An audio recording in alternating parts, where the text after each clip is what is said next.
Stephen A. Williams, president and founder of the creditrepairshop.com. And in this video, I want to talk about your rights to have a motion set aside for judgment.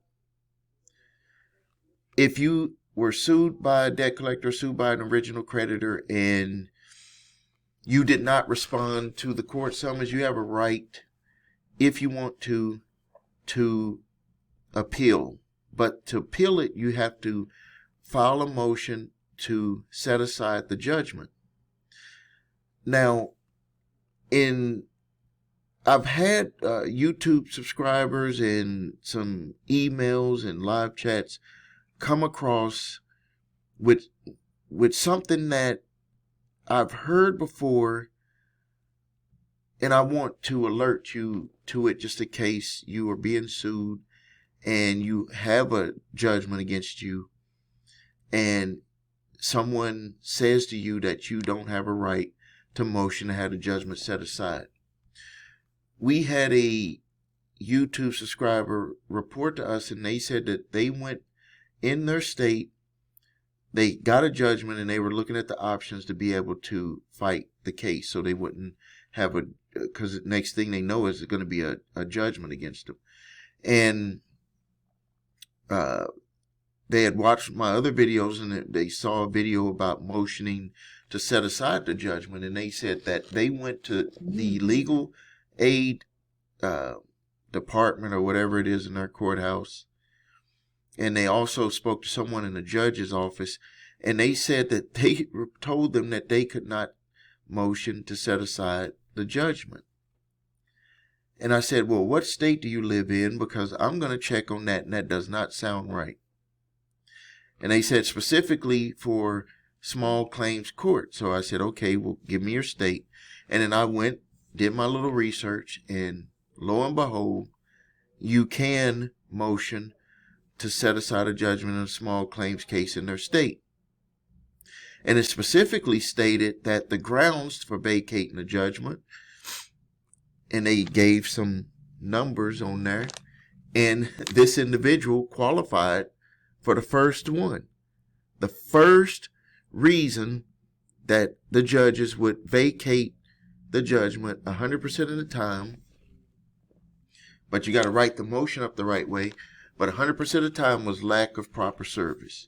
And this individual had proof that he was not properly served. But my question is, why would a legal aid lawyer and someone from the judge's office tell this individual that they could not file a motion to set aside the judgment? Why would they say that to him? So some of the grounds that you can utilize for vacating a judgment, and these are just some of the standard ones, but there are obviously more that you can include in there, and researching your case would allow you the opportunity to put more reasons in there. But lack of proper service and notice of a lawsuit, excusable neglect, you missed a hearing due to an unforeseen circumstance, fraud, misrepresentation, or misconduct by the opposing party. The judgment was entered in error based on incorrect facts. And in this specific state, it was Connecticut, they give individuals 4 months from the time that the judgment was entered, unless there are exceptional circumstances. So to get your motion prepared, most courthouses will have a document that you can submit, or you could submit that document and also submit other materials that would bolster your case. Because one of the things that I see when it comes to getting the motion approved or getting the judgment set aside is that the reason needs to be also some sort of facts that would give you the opportunity to win the case, because they don't want to just open it back up and then you're right back in there and it's going to be a judgment anyway. Even though the right thing to do would be to allow the individual the opportunity to be able to defend themselves. So in most jurisdictions, there's going to be a document that you're going to have to either attach to your motion, or you can use that document as your motion, and it would be like a little fill in the blank. So when your case, when completing a motion, the case information includes your docket number, parties, names, court where the judgment was entered. The reasons for your motions clearly explain why the judgment should be vacated. Attach supporting documents, as I stated earlier, and then the relief requested. So if you put together your defense, so here, let me tell you how this works and how this works for clients. So you have your relief requested. So you can state what you're asking for the court to do, vacate the judgment, and allow you to present your defense, and you can present your defense within that. Sometimes you can do that. Sometimes you have to wait to do that. So you submit your motion to the same court where the judgment was entered, and then you pay the required fees. Some of the times, if you can't afford the fees, if they do require the fees, you can get a waiver for those, and you would have to contact your court clerk to see what type of waivers are available in your state. And then you must serve the opposing party, the plaintiff, a copy of the motion, and then you get one to the court. Next thing is, from what I've seen from experience, is that some of the times the plaintiff could just choose to dismiss the whole case. So they would file a motion to dismiss the case. They still have to answer your motion for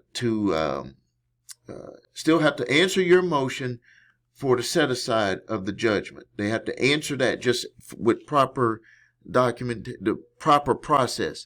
So they answer that, and then some of the times they've answered it, and then they've stated that they would dismiss the case. Some other times they would put an answer on why they don't believe that the judgment should be vacated.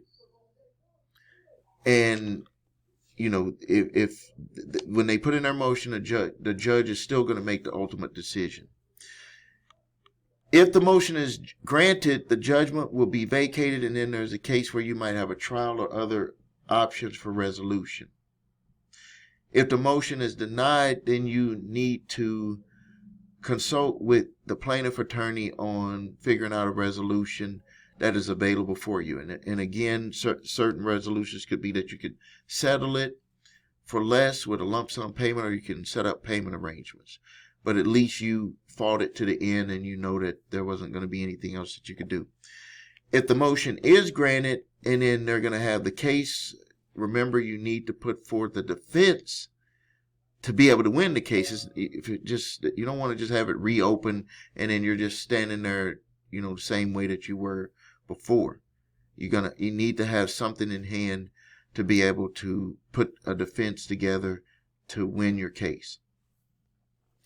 If you're being sued by a debt collector, we do have a service that we can help you with it. You can visit us at thecreditrepairshop.com. In the live chat, upload your summons. We'll review it, let you know what you can do. We also have a referral to an application that you can upload your summons yourself, and it'll create the summons for you, and you can utilize that summons in your case. So go to the creditrepairshop.com, live chat, upload your summons. We'll let you know how we can help you. And, you know, we might refer you to the site to do it yourself, or we could do it for you. If you need help with your credit, please visit us at thecreditrepairshop.com. Watch the video, What Makes Us Different, so you can see my 8-point validation process, my 2-phase settlement process. If you need your credit reports and scores, go to the website your3scores.com to grab your TransUnion, Equifax, Experian credit reports, and all 3 scores. If you have debt collectors coming after you early in the game, grab my 3-pack of letters, statute of limitations, debt validation, and cease and desist collection activities letter. I do ask for a donation on those, but it could save you time, money, and frustration, and save you from getting sued by a debt collector. And even if you get sued by a debt collector, you already going to have some ammunition in hand to fight back against them from that debt validation letter that I give you. Thank you for your time. Like this video, subscribe to the channel, and post your questions and comments. This is Stephen A. Williams, President and Founder of thecreditrepairshop.com.